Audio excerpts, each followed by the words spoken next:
My presentation is on our study on the contributory role of socioeconomic factors to the development and spread of anti-malaria drug resistance. And we know that most of the studies on anti-malaria drug resistance have been conducted from the parasitological and pharmacological perspectives.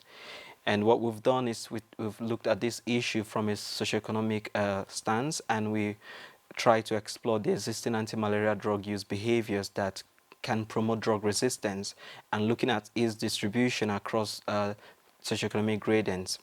And in doing this, we used the mixed method research approach, where we started with a qualitative study, which informed the design of a measurement instrument that we use for a quantitative survey. And we've done this using the Nigerian population, and our decision to use the Nigerian population is underpinned by the high malaria burden in Nigeria, the high poverty rate in Nigeria, and also the demographic and the health inequalities in Nigeria. So what we've found so far is that when symptoms are experienced, that socioeconomic measures like educational level, household income, and type of settlement tend to determine treatment behaviors and therefore inform and determine people's treatment experiences.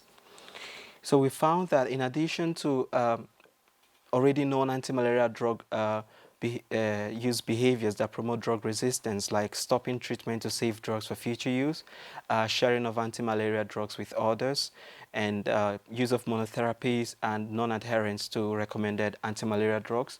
We also picked up a new anti-malaria drug use behavior that is actually important in drug resistance, and it was the practice of mixing drugs for future use.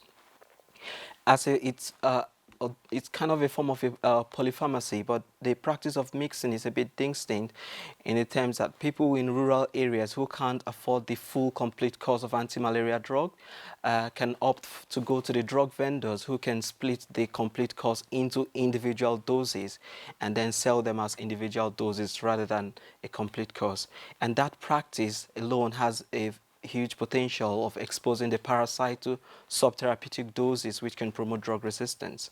And in addition to that, this mixture, it's not just the anti-malaria drugs, they also add analgesics and antibiotics.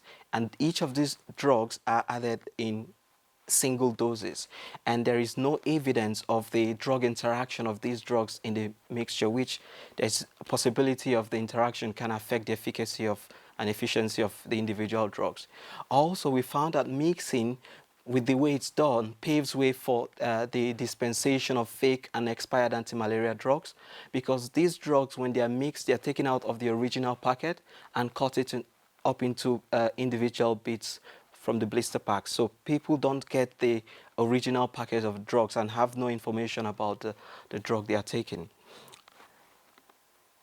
Where do we go from here? We believe that in order to preserve the efficacy of anti-malaria drugs in use, there is need for control strategies that are focused on improving socioeconomic status of people in endemic countries, given that practices like mixing of drugs, sharing of anti-malaria drugs with others, and saving of anti-malaria drugs for future use, they are all behaviors that we found more with those at the lower socioeconomic gradients.